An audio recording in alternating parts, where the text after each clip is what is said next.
বধু কোরআন সাইরো না বাদাম দে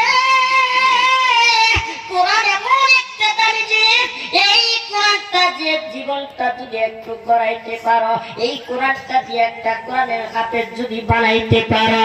আল্লাহর কসম কাল কিয়ামতের দিন বাবার কাছে মাঠের দিন উঠাইয়া আল্লাহ রাব্বুল আলামিন শয়নে তারাইয়া নূরের টুপি পরা দিবে জোরে জোরে কোন কথা ঠিক কিনা কোরআন দিয়ে জীবন গড়া বন্ধু কোরআন সাইয়্যুলা পড়লে কোরআন পাবে জান্নাত মারহাবা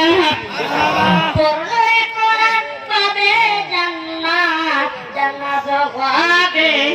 ঠিকানা বন্ধু কোরআন সাইয়্যুলা বাদাম দে ওই বান্দার মুসলমান আমার পদাম বলে না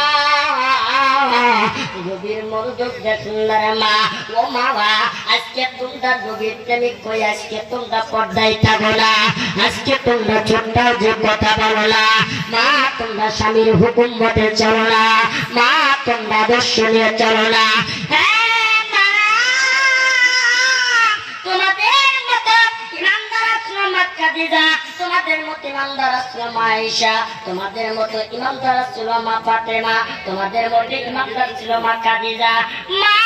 রে তারা কেমন ইমানদার ছিল আজকে তোমরা সেই জাতির মা কন্যা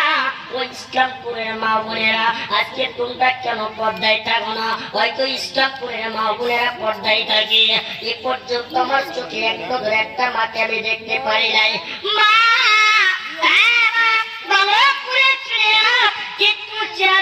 ডিস্ট্রিক্টের মা বোনেরা কিন্তু পর্দায় থাকে না আমার চোখে আমি দেখি ওরা মনে হয় এমন ভাবে হাই হিল করতেছে ছেলেরা করে গিল গিল ওরা পাই নাই হাই হিল ছেলেরা করে আসতে জোরে খেল গিল